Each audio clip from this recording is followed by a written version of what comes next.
Zdravo svima, ovdje je Cambridge LPS i danas sam dobila novog LPS-a, stara sezona. Da, stara sezona.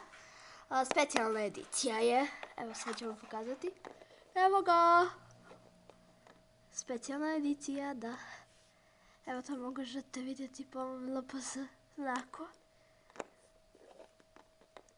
Vidite? Vidite. Nisam mu još dala ime, ali možda će da se zove Monkey, ali možete da mi predložite neka imena u komentaru. Ajde sad idi bez imeni. I kupila sam mali zamanik, to jeste davno sam ga kupila, ali sam odlučila da pokušat ću da napravim ovu kasicu. Vidite? Kasica, prasica.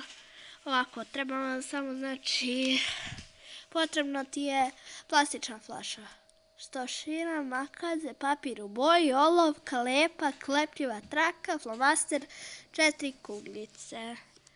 Ok, probat ću da je napravim. Ako je napravim, pokazat ću vam u sljedećem videu.